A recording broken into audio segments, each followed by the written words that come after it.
2025వ సంవత్సరం అక్టోబర్ నెల 6వ రాశి కన్యారాశి. ఈ కన్యారాశి కూడా చెప్పాలి అంటే 3 గ్రహాలే బాగున్నాయి, 5 గ్రహాలు బాగాలేవు. కర్కాటకం, సింహం, కన్య ఈ 3 రాశులు కూడా పూర్తిగా బాగాలేవు అని చెప్పాలి. ఈ కన్యారాశికి వ్యాపారస్తులకు వ్యాపారం ఒకటే బాగుంది. రావాల్సిన డబ్బులు ఏమన్నా ఉంటే వస్తాయి. వ్యాపారంలో సంపాదించిన డబ్బు కానీ, మీకు ఎవరైనా ఇవ్వాల్సిన డబ్బులు ఉంటే అవి కానీ ఈ నెలలో వచ్చినా ఏమీ మిగలవు. అప్పుల పాలవుతారు. చేసే వృత్తి కూడా ఇబ్బంది కలుగజేస్తుంది. ఇట్లాంటి పరిస్థితులు బాగా ఎక్కువగా ఉన్నాయి. సప్తమంలో ఉన్న కుజుడి వల్ల భార్యాభర్తలకి తగాదాలు, పేచీలు, మరి గొడవలు తయారైపోయి కోర్టుకి ఎక్కే పరిస్థితి కూడా రావడానికి అవకాశం ఉంది. నేను చెప్పబోయేది ఒకటే, ఎవరైనా సరే ఇప్పుడున్న పరిస్థితుల్లో భార్యాభర్తలకు తగాదా వస్తే ఒకళ్ళు తగాదా ఆడుతుంటే రెండో వాళ్ళు మెదలకుండా కూర్చోవడం మంచిది. ఎందుకంటే ఒక చెయ్యికి చెయ్యి తగిలితే శబ్దం వస్తుంది, ఒక చెయ్యి ఎంతసేపు ఊపినా శబ్దం రాదు. అది ఎట్లాగో ఒకళ్ళని ఎన్ని కేకలు పెట్టినా ఎన్ని తిట్టినా తెలియని వాళ్ళు అనుకుంటారు వీడు ఎదవరా పెళ్ళాన్ని తిట్టుంటే పడున్నాడు అనుకుంటారు. అది కాదు. పెళ్ళాన్ని తిట్టుతుంటే పడుండటం కాదు, జ్ఞానం కలిగి పిల్లల మీద బాధ్యత కలిగిన వాడు పెళ్ళాన్ని రాక్షసైనా సమర్థించుకొని పిల్లల్ని ఇబ్బంది పెట్టకుండా బాధ్యత విడబడకుండా ఉంటాడు. అట్లాంటి లక్షణం ఉండటం చాలా మంచిది. ఈ రాశి వాళ్ళకి శుక్రుడు ఒకడు బాగున్నాడు, కానీ శని వల్ల సమస్యలు వచ్చే లక్షణాలు ఎక్కువగా ఉన్నాయి. కాబట్టి ఈ రాశి వాళ్ళు ఎంత జాగ్రత్తగా ఉంటే అంత మంచిది. మానవ జీవితానికి బాల్యం, యవ్వనం, కౌమారం, వార్ధక్యం 4 ఉన్నాయి. ఈ 4ంట్లో యవ్వనం చాలా విశేషమైంది. యవ్వనంలో వివాహం అయిన తర్వాత భార్యాభర్తలు అనుకూలతగా ఉండాలి. ఎక్కడ తేడా వచ్చినా వివాహం అయిన తర్వాత పిల్లల్ని కన్న తర్వాత విడబడితే పిల్లలు అన్యాయం అయిపోతారు. ఇటు తల్లి చూడదు, అటు తండ్రి చూడరు. ఇద్దరు చెరగొలని పెళ్లి చేసుకుంటే ఈ పిల్లలు అనాథరవుతారు. ఇట్లాంటి పని చేయొచ్చా? తప్పు కదా. మరి పిల్లల్ని ఎవరు చూస్తారు? ఇది ఒకటి ఆలోచించుకోవాలి. సమస్య వచ్చినప్పుడు నిదానంగా సర్దుకోవటం అవసరం. ఈ రాశి వాళ్ళకి ఇట్లా ఉన్నట్టయితేనే మీరు బాగుంటారు. ఇది కాకుండా డేట్ ఆఫ్ బర్త్ ద్వారా జాతకం చూపించుకోండి. మీ జాతకరీత్యా ఏ దోషాలు ఉన్నాయో పూర్తిగా వివరంగా తెలుసుకొని దోషానికి తగినటువంటి శాంతి చేసుకుంటే మీకు అన్ని విధాలా బాగుంటుంది. ఈ కన్యారాశి పరిస్థితి పూర్తిగా బాగాలేదు. ఈ రాశి వాళ్ళు ఏం చేయాలంటే ఉదయం, మధ్యాహ్నం, సాయంత్రం 3 పూట్ల కూడా సూర్య నమస్కారాలు చేయాలి. తర్వాత నిత్యం కూడా శివాలయానికి వెళ్ళటం, శివుడికి ప్రదక్షిణ చేయటం, నవగ్రహాలకు ప్రదక్షిణ చేయటం, ఇట్లాంటివి చేయటం. తర్వాత ఏంటంటే చాలామంది ఏం చేస్తున్నారంటే, ఏమండి గుళ్ళల్లో చాలా పూజలు చేసుకున్నాం, చాలా అభిషేకాలు చేయిస్తున్నాము, చెప్పినవన్నీ చేస్తున్నాము, మాకు నష్టం పోవట్లేదు అనేవాళ్ళు చాలామంది ఉన్నారు. అట్లాంటి ప్రశ్నలు నా దగ్గర వస్తున్నాయి.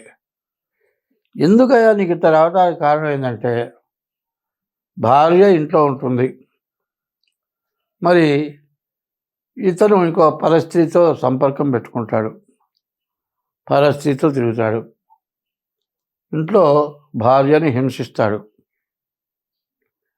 హింస అనేది మంచిది కాదు. హింస ఎట్లా ఉంటుంది? నీకు పిల్లలు ఉండే, భార్య ఉండే, భార్య సంగతి చూడవు, ఇంట్లోకి ఏం కావాలో చూడవు, నువ్వు బయట సంపాదిస్తావు, బయట ఖర్చు పెడతావు, పరాయి స్త్రీలతో తిరుగుతావు. మరి ఇది పెద్ద పాపం. తల్లిదండ్రులకు అన్నం పెట్టావు, ఇంటికి ఎప్పుడు వస్తావో తెలియదు, ఎప్పుడు రావో తెలియదు. ఒకవేళ వచ్చినా ఫుల్ వర్క్ ఉంటుంది, పెద్ద పెద్ద వ్యాపారాలు, తెల్లవారుజామున లేస్తే ఎప్పుడు ఇంటికి వెళ్తావో తెలియదు.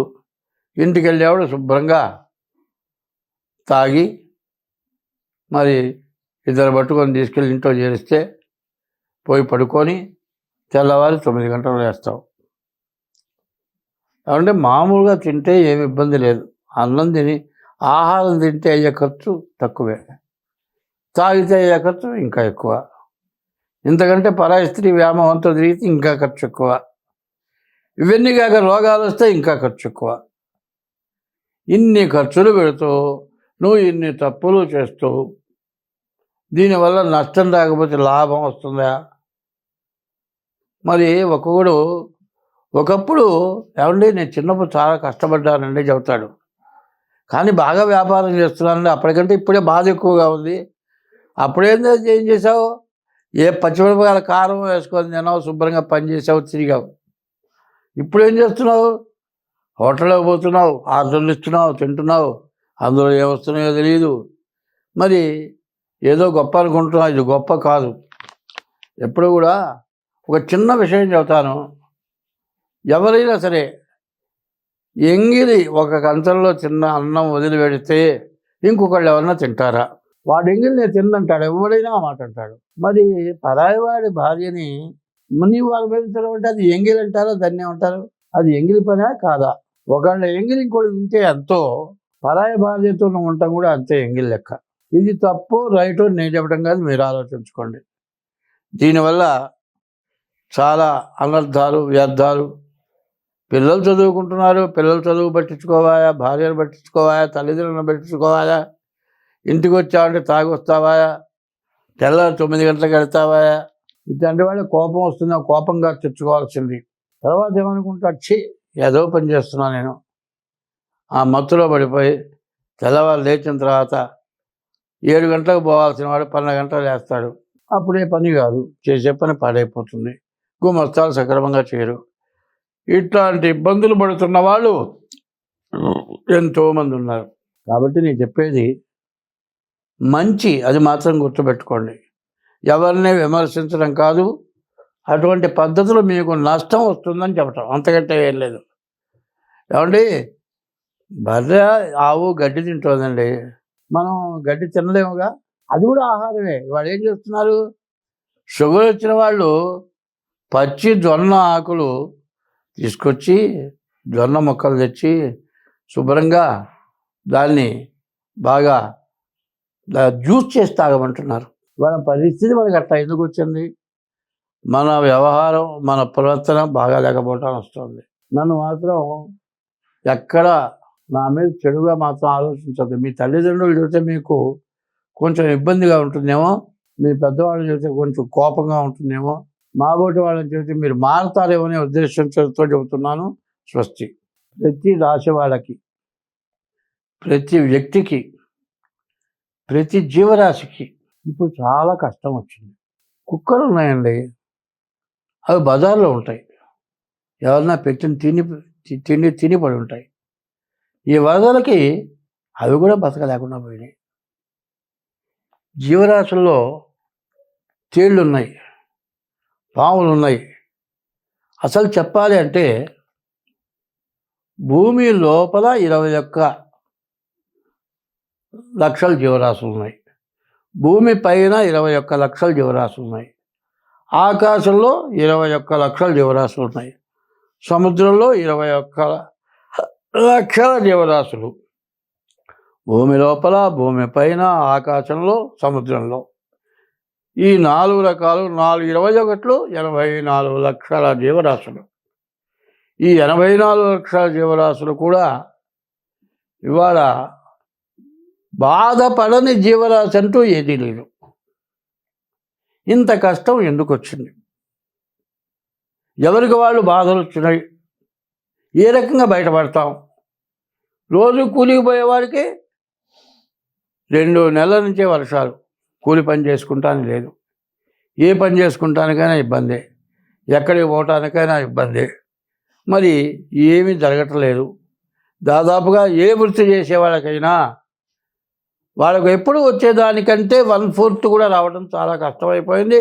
కొంతమందికి అసలు ఆదాయమే లేదు, తినడానికి తిండి లేదు, పస్తులు పడుకునే పరిస్థితి వచ్చింది.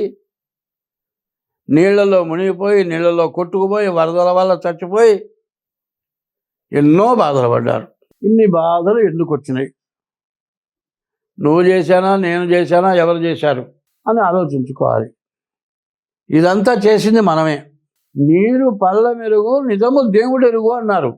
పళ్ళల్లో ఇల్లు కట్టావండి, నీళ్ళు పోకుండా ఆపావు, ఆ నీళ్ళు బ్లాక్ అయిపోయినాయా?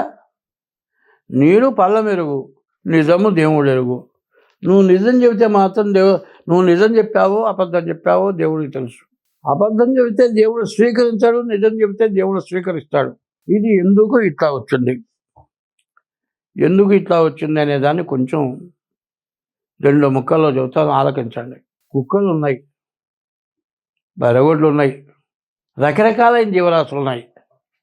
వాటికి సంభోగం చేయటానికి, సంతానం ఉత్పత్తి కలగటానికి దానికి కొంత టైం ఇచ్చారు. ఆ టైంలోనే ఆ జీవరాశులు కలుస్తున్నాయి. మిగతా టైంలో ఆ జీవరాశులు ఆడ జీవరాశికి మగ జీవరాశి ఆడ జీవరాశి జోలికి పోవటం లేదు, మనం చూస్తున్నాం. చిత్తగార్తెల్లో కుక్కలు అంటారు. ఇట్లా ఉంటుంటే చిత్తగార్తె కుక్కల కంటే మనం ఘోరమైపోయినాము. మిమ్మల్ని ఎవరిని అంటలే, అందరూ, నేనే కాదు నా పిల్లలు కూడా కావచ్చు, అందరూ ఇట్లా తయారైపోయినారు. ఏమిటి, ఎప్పుడు కూడా వివాహ వ్యవస్థ చిన్న భిన్నమైపోయింది. వివాహం పెద్దల సాంప్రదాయం ప్రకారం జరగటం లేదు. ఎవరు ఇష్టం వచ్చినట్టు వాళ్ళు చేసుకుంటున్నారు. చీడా పెళ్ళైన తర్వాత భార్యను చుట్టం లేదు, తల్లిదండ్రులకు అన్నం పెట్టడం లేదు, తల్లిదండ్రులు వెళ్ళగొడుతున్నారు, కొన్ని చోట్ల వృద్ధాశ్రమంలో చేరుస్తున్నారు. బాగా చదువుకొని ఉద్యోగం చేస్తూ విదేశాల్లో ఉండేవాళ్ళు తల్లిదండ్రులు చచ్చిపోతే వచ్చి అంత్యక్రియలు చేయడానికి కూడా మాకు ఖాళీ లేదు, మేము రాము, ఎవరన్నా చేయండి, వీడియోలో చూస్తూ ఉంటున్నారు. నిన్ను కని పెంచి పెద్ద చేసి సర్వస్వం ధారబోసి విద్యా బుద్ధులు చెప్పించిన తల్లిదండ్రుల్ని నువ్వు చుట్టలేదు. సరే, పెళ్లి చేసుకున్న తర్వాత భార్యతో కూడా నీవు సక్రమంగా పిల్లలు పుట్టిన తర్వాత కొంతకాలం గడిచిన తర్వాత భార్యను వదిలిపెట్టి పరస్త్రీ వ్యామోహంతో తిరుగుతున్నావు. ఇది చెయ్యతగిన పనా, చెయ్యతగని పనా? చేస్తే మనకేమొస్తుంది, చేయకపోతే ఎట్లా ఉంటాం? ఇటువంటి తప్పుడు పనులు మనం ముందు మానుకోవటం అవసరం. తర్వాత ప్రతి ఇంటికి దైవం ఉన్నాడు. కొంతమంది రాముడిని పూజిస్తారు, కొంతమంది శివుణ్ణి పూజిస్తారు, కొంతమంది విష్ణువుని పూజిస్తారు, కొంతమంది అమ్మవారిని పూజిస్తారు. ఎవరి ఇష్టదైవాన్ని వాళ్ళు పూజిస్తారు. అదే కాకుండా ఇప్పుడు వస్తున్న పరిస్థితి ఏమిటంటే, చదువుకున్నావు దేనికిరా అంటే ఉద్యోగం కోసం, చదువు విజ్ఞానం కోసం కాదు. అజ్ఞానం అంటున్నారు, అజ్ఞానమైన చదువు చదువుతున్నారు, జ్ఞానమైన చదువు చదవటం లేదు. రామాయణం, భారతం, భాగవతం ఇట్లాంటి 9 శతకం ఇట్లాంటివి ఉన్నాయి, వేమన శతకం, ఇవన్నీ కూడా జ్ఞానాన్ని ఇచ్చేవి. ఇవి చదవటంలా, ఎవరితో ఎట్లా మెలగాలి తెలియటంలా.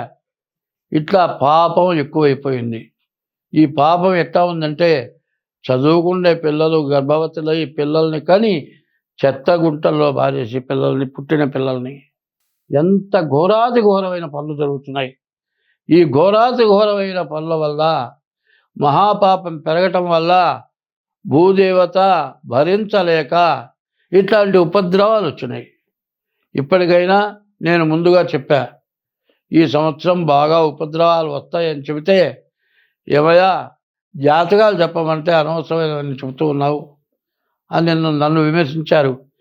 ఇవాళ ప్రపంచం మొత్తం, మన భారతదేశం మొత్తం అమర్నాథ్, హరిద్వార్, హృషికేశ్, కాశీ, ఉత్తరప్రదేశ్, దక్షిణ దేశం మొత్తం జలమయమైపోయి రకరకాలైన బాధలు పడుతున్నాం.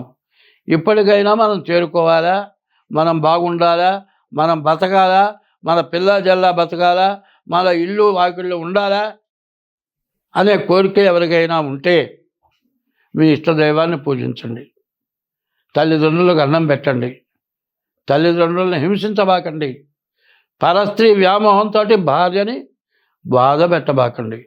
ఇవన్నీ మానేసి నీ ఇష్టదైవాన్ని పూజించండి. ఎప్పుడు కూడా జీవితమున సగభాగంబు నిద్దురకే సరిపోవు, మిగిలిన ఆ సగభాగంబు చిత్తశుద్ధి లేకపోవు. అతి నిద్రాలోలుడు తెలివిలేని మూర్ఖుడు, పరమార్థం కానలేక నిద్రతో చెడతాడు.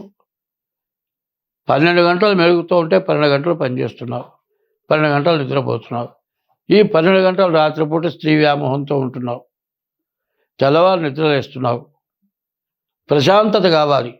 ఆవేదన ఎక్కువ, బాధలు ఎక్కువ, ఏం చేయాలో అర్థం కావట్లేదు. మరి తన వృత్తిలో ఏమీ సాగటం లేదు. తలకాయ నొప్పి, కోపం ఎక్కువ వస్తుంది. ప్రశాంతత లేకుండా పోయింది. ప్రశాంతత లేకుండా అశాంతి ఎక్కువై శాంతి లేక బాధపడుతూ ఉన్నారు. అందరం శాంతిగా ఉండాలి. అన్ని జీవరాశులు బాగుండాలంటే ఇష్టదైవాన్ని పూజించండి. ఎప్పుడు కూడా ఒక మంత్రం, ఓం నమ శివాయ, ఓం నమో భగవతే నారాయణాయ, ఇట్లా శ్రీరామ రామ రామ, ఇట్లా మంత్రాలు ఉన్నాయి. ఇవన్నీ కూడా ఖాళీ టైంలో కూర్చొని సెల్ పట్టుకొని చూడటం కాదు కావాల్సింది. సెల్ వచ్చింది ఎందుకయా అంటే చూడరానివన్నీ చూడటానికి.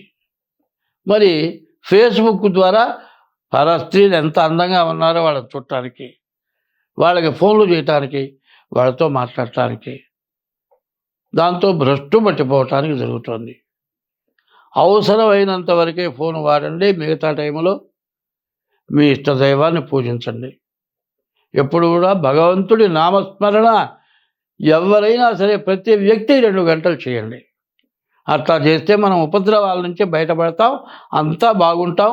హిట్ టీవీ యాప్, ఇందులో short news, live news, entertainment shows, movies, digital magazines తో పాటు మీ జిల్లా వార్తలను కూడా ఫ్రీగా చూడొచ్చు. ఇంకెందుకు ఆలస్యం, వెంటనే హిట్ టీవీ యాప్ ని డౌన్లోడ్ చేసుకుని ఫ్రీగా ఎంటర్టైన్మెంట్ పొందండి. Hit TV app. Hit TV app. Please download hit TV app. Hit TV app ని ఫ్రీగా డౌన్లోడ్ చేసుకొని ఎంజాయ్ చేయండి. మీకు నచ్చిన ఎంటర్టైన్మెంట్ కోసం హిట్ టీవీ యాప్ ని ఫ్రీగా డౌన్లోడ్ చేసుకొని ఎంజాయ్ చేయండి. హిట్ టీవీ యాప్ ని డౌన్లోడ్ చేసుకుని ఆస్వాదించండి, ఆశీర్వదించండి. ఇంతమంది సెలబ్రిటీలు హిట్ టీవీ యాప్ ని డౌన్లోడ్ చేసుకోండి అని చెప్తున్నారంటే ఎంత మంచి యాప్ ఆలోచించండి. అమెరికా అమెరికా అమెరికా అమెరికాలో చదవాలనుకునే వాళ్ళకి విశ్వసనీయమైన పేరు మన శౌర్య కన్సల్టెన్సీ. UK లో 1 year masters, UK లో 1 year masters, 2 years work permit up to 5 years visa. Contact Saurya Consultancy. Contact 89851 89851.